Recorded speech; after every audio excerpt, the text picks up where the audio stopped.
What's up, guys? It's your favorite furry of the internet who rides a motorcycle for some reason and somehow hasn't killed himself yet, but let's talk about winter riding. Now, to outline this video, I'm gonna talk about the gear you're gonna need, the extensive bike maintenance you're gonna want to keep up on due to winter conditions are a lot harder on motorcycles in general, and the style of riding I've had to adapt to, especially for extreme cold or terrible conditions with snow, rain, sleet, and possible ice on the roads. Now let's start out with the basics. If you're winter riding, you're probably a dumbass like I am, and you just don't want to spend those 3 to 5 months, whatever your winters are like where you're at, not riding. It's something that I don't like not doing. I love motorcycles too much, and I've only been riding since October.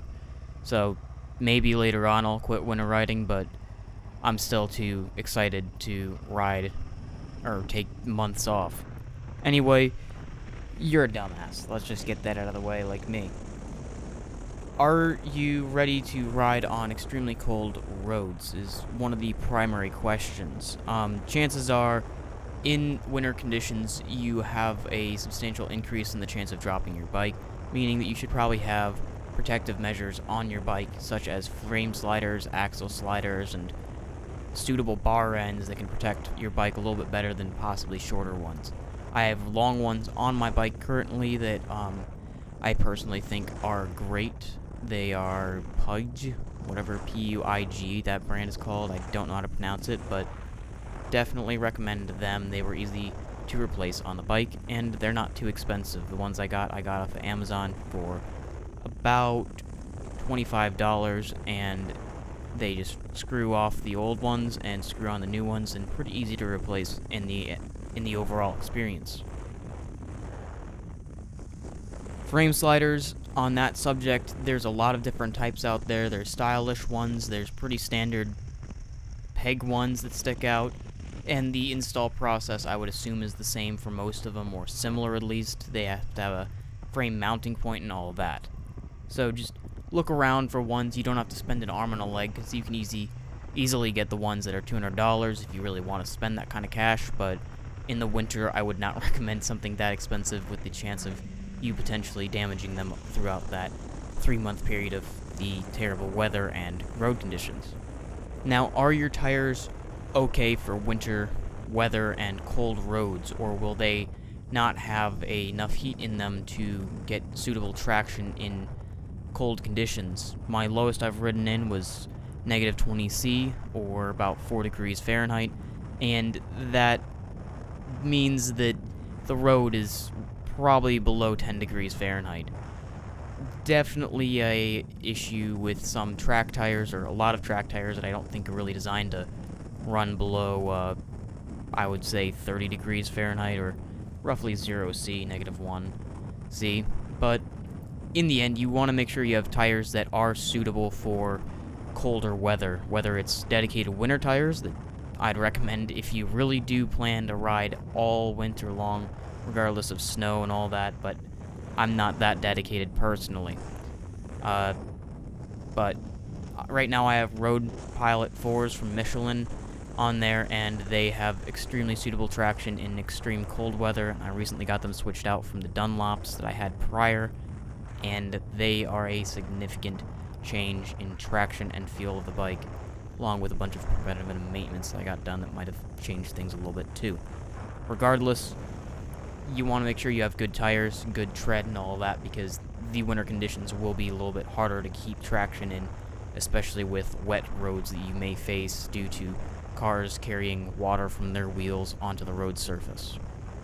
Now, the gear is going to be a little bit longer section. I'm going to go over what I personally wear and what I would recommend for buying options, along with what you should carry with your pack as a backline defense in case you can't start your bike, in case you go down, or a rider that also is riding with you in the winter goes down and needs on-scene first aid before EMTs can get there, or so they can just get home because it's not that bad of an injury, a minor scrape or something. That in the winter I really think you should have every inch of your body covered with protective gear, but we all ride differently. We all have different standards of protective gear right now, and I probably will keep this, but all the gear all the time, boots, pants, jacket, gloves, helmet, of course, nothing, no skin showing, and I'm pretty safe that way, I believe, personally. I know, really bad crashes, that's not going to help terribly a lot when you go to break an arm. Now, the gear I ride with for the winter is also 4-season gear, so I can take out certain layers on the inside of it and still maintain a waterproof layer along with the protective layer with the pads, or I can keep the thermal layer in for lower temperatures. There's a lot of variability, and you just have to search for the right jacket for you and your climate. Now, what I personally have is an Alpine Stars Gunner waterproof jacket. It's a 4-season jacket, of course, and it is extremely warm. Below that, I have a freeze-out upper layer that is great. It has thumb holes for keeping inside your hands on your gloves so they don't slide up as you're riding. It's a great wind layer if you do not have the best windproof jacket, but it also is just a great thermal layer that provides another layer of insulation, and I usually wear it on work days even all day because it actually keeps me quite warm while I'm inside or outside doing various tasks. Along with that, I have a built Tempest waterproof pants. I had to get the women's pair because I am 5'4", 5'5"-ish, and the men's sizes have legs that are incredibly long that would put the pads in the incorrect positions. If you're a short rider like I am, they probably have the same gear just in a women's size, meaning the leg is generally going to be a shorter size or shorter length, allowing you to still get the same product. It's not going to be pink or anything unless that floats your boat, then go for it. But it's the same stuff, just a different size or leg length. Now for my helmet, I have an AGV K2 helmet that is a phenomenal one. It has a little thing in the front that allows me to crack the visor open and keep it locked open to prevent fog from forming. Now I do need to get a pin lock visor for it. I would recommend it greatly for anyone who really plans to do a lot of riding in the winter, because it will provide a layer that makes it extremely hard to have fog and ice form on the inside of your helmet, generally meaning you have to have your visor open at that point to provide proper visual outside of your helmet, unless you want to crash, of course, then that's on you. And judging by your listening to my advice, you might want to just crash instead of listen to it, because I've been riding for not that long, and yet I'm riding in snow and ice.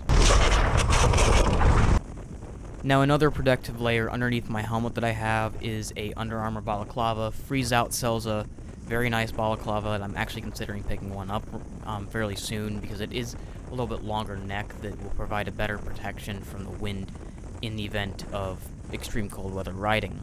Now, I'd say at 20 degrees Fahrenheit, I've probably had that balaclava not be suitable, because it doesn't go down that deep, so sometimes a little bit of it will pop up above my neckline on my jacket, allowing a little bit cold air to hit my throat that's quite uncomfortable when you're going 60 miles per hour and 20 degrees. Now for my gloves, I have two pairs. The one I'm wearing in this shot is a first gear heated pair. It plugs right into my battery with a thermal controller that also has the ability to add on a upper torso and pants and socks and all 9 yards of heated gear.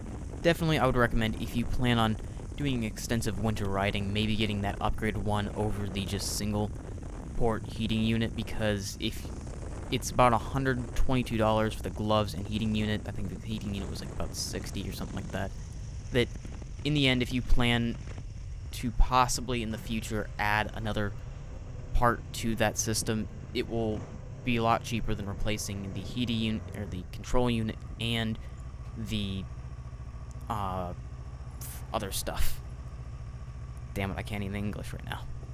My second set of gloves is more rated for low 30s to 40s and 50s for ability to protect against the cold. They're designed for heated hand grips. That I thought originally I was going to get heated hand grips, but then I opted for heated gloves because they provide a much more all-around heating. If you have just heated hand grips, the hands on the outside that face the wind will get a significant amount of heat or wind during riding unless you have wind guards that I don't plan on putting on my bike personally, but if you already have them, you might be able to get by with heated hand grips just fine. Now for my boots, I got Dainese Nighthawk C2G boots that are also waterproof. They are a godsend because they have Gore-Tex that allows the airflow of sweat and all that is in my boots to kind of get out, and so my feet don't actually get as cold as if it was like a nylon non-permeable layer that would hold all the water and sweat that could get into my boots. A pro tip I'll recommend from not personal experience but from what other riders have told me is when you have a waterproof layer on your pants, don't put that inside your boots because any water on that layer is going to flow naturally down with gravity into your boots, providing a nice little pool for your feet to swim in. Just a side note. Now, like I said, all the gear is waterproof, 100% from head to toe, minus the balaclava because that's just fleece, but it's all waterproof to protect me from any kind of water that's going to show up on me from riding in the snowy conditions. Water on the road's not going to get into my boots, on my pants, and get to my inner layers. So I would recommend getting all waterproof layers because it also provides a great wind resistance overall. Now, my recommendations for purchasing your gear, from me going around to a lot of shops and finding the stuff that works out best, shopping sales, clearance, and all that, even after Black Friday when I kind of really wanted to gear up for a lot of winter riding, I shopped around a lot.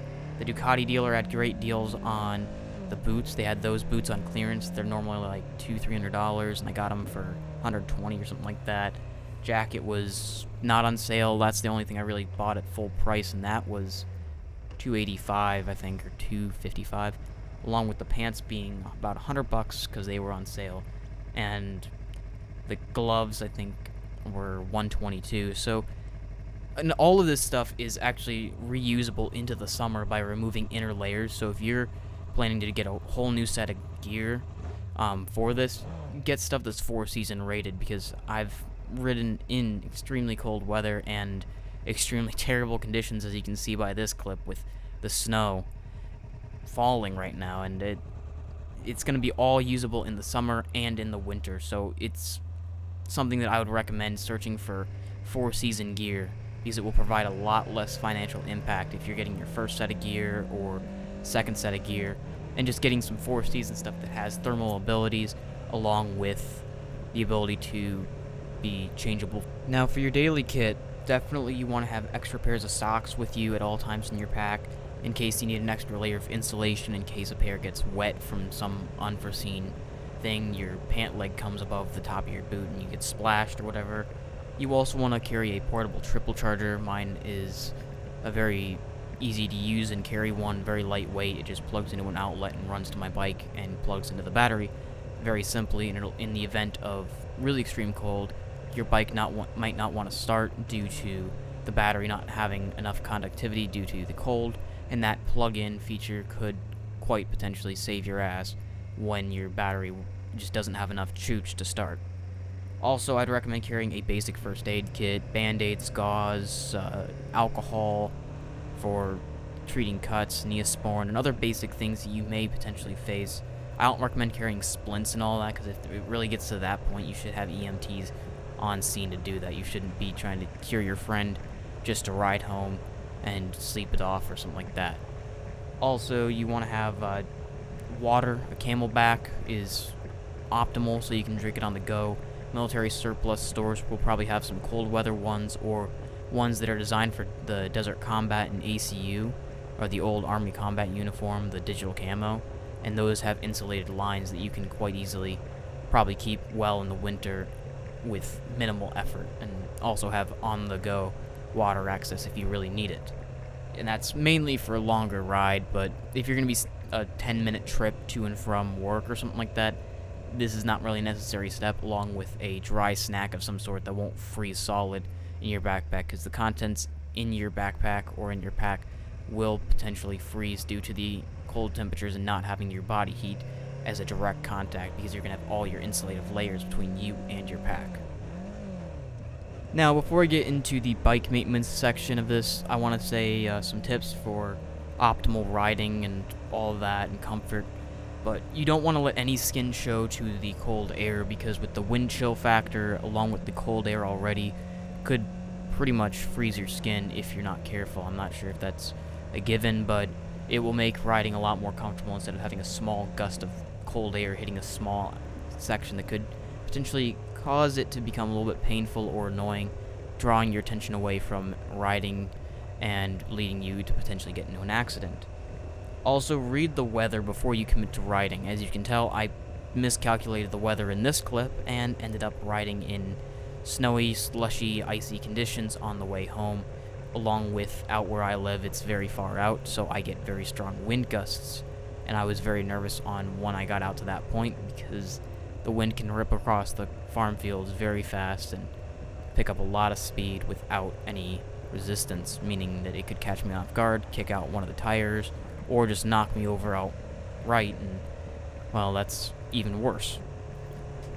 But the weather is one of the things you really need to watch out for if you don't intend to try to ride in snow and ice, because I personally don't go for that. If it's going to be snowy or icy for a couple days, I'll just take my car in. But if it's going to be dry, the roads are clear, and the temperature is not 50 below zero, then I'm more than willing to take my bike in. But you just want to keep an eye on the weather, definitely. Now, for bike maintenance, something that I don't have concrete evidence behind, first of all, is let your bike run for a minute or two before you get on it and go, because it'll allow some of the engine oil to warm up, allowing your transmission and engine to have proper lubrication before.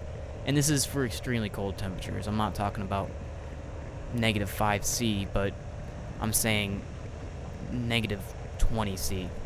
It just will provide a more safe experience for you, along with less wear on your bike potentially. Again, it's speculation, but it's just something I do. It's basically like warming up your car before you get into it. Along with that, you want to make sure you have all your bike maintenance up to date, because winter riding is extremely hard on the bike itself. You want to make sure you have a proper amount of oil. You don't want to be low in oil. You want to be up to date on your brakes, because that's your main stopping power. You want to be sure you have enough tire tread to get through these conditions, because if you're down to the minimal amount for your manual specifications, my bike is 1 millimeter of tread, it's definitely time to replace before that, especially for winter riding. Along with the winter is a slow time for a lot of motorcycle dealers, so they might be having some sales or deals on tires. I got a really good deal on these Michelins from the Ducati dealership I went to for mine, and it was a lot cheaper than going to a lot of other dealerships, because they still have a high volume of ATVs and stuff coming in the winter, so they didn't really have to drop that price because they still have plenty of business. Other dedicated motorcycle dealerships, they have to provide incentives to get your ass out there. Now, the last part of bike maintenance I want to talk is about the bike washing cycle that I exercise personally, and how I'd recommend others to proceed with washing their bike. In the winter, the salt is hard on your aluminum frame and other aluminum components on your bikes, that your bike is mainly aluminum, and any non-painted aluminum will get corroded by salt from the roads over time, and it will affect the longevity of your bike. My washing cycle is just on any day I can that's above freezing, preferably.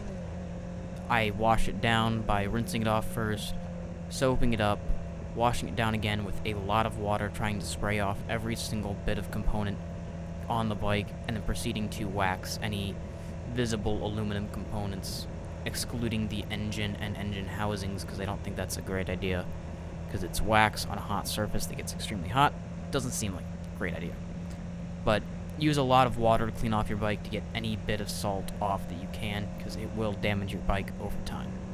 Now, before I wrap up this video, I want to talk about riding techniques in the winter and how I've kind of adapted myself to be a lot more cautious than October, November, and early December, where it's still pretty warm. In Indiana, it was 60 degrees almost up till Christmas, and then we got a dump of snow.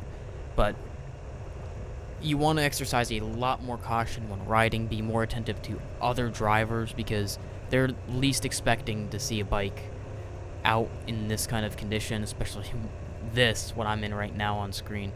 and so you have to be more cautious. Also, you want to not be as hard on the throttle, of course, because the slicker and less traction-centric conditions will potentially cause more issues if you treat it like it's a racetrack still. So street Rossies, you might want to just not ride in the winter.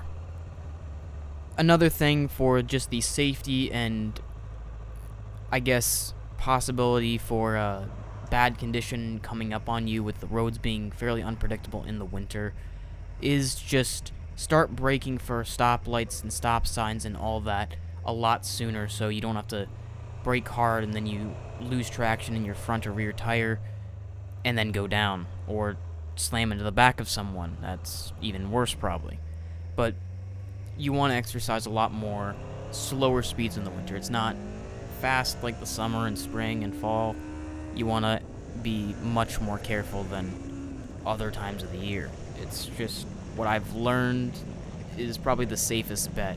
If you see cars going slow on a bike, you probably want to go a little bit slower or at their speed just to not inhibit traffic flow at the least. The last thing I wanted to discuss in this video, of course, is just being safe out on the road. Now is not the time to be a road rager and flipping everyone the bird and then running and punching off mirrors. I don't recommend or condone breaking mirrors as a punishment for someone who cuts you off or something. It just seems like a bad idea, because if I'm in a car and someone breaks my mirror, I'm gonna probably try to knock them off their bike and get the police there to try to get them for hit and run or attempted hit and run, because it technically in most states I think would be categorized as a hit and run. But regardless, it's not the time to be fucking with other drivers who may not be expecting a bike out there. There was recently a survey by Australia's something, and they ended up finding that 65% of people failed to ID bikes in standard road scenarios, and they weren't even trying to hide them. They just placed them in an image in an obvious spot they would be in. So you just have to ride with a lot more caution, because nobody's going to be expecting to see some dumbass like me or you out on the road in the dead of winter in sub-zero temperatures. Now, to wrap up this video, if you guys have any other tips you've experienced or learned from winter riding, please put them below. I want everyone to learn as much as possible from this video.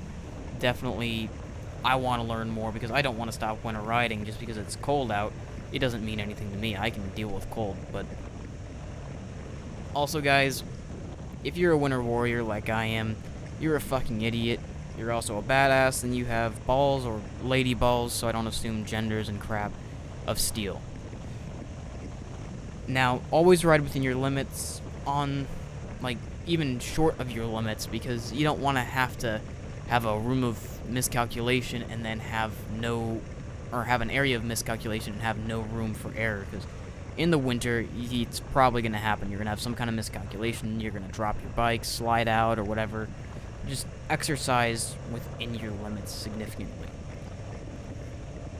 And I hope you guys did enjoy this video. If you did, please drop a like, subscribe for more motorcycle content or gaming content, whatever I kind of want to upload that day or of the week. But I hope you guys all ride safe this winter. If you're in the saddle, if you're not in the saddle, don't let the winter blues kick in, and just go out and buy another motorcycle, and maybe your wife will kick your ass some more for 3 motorcycles or 4 motorcycles.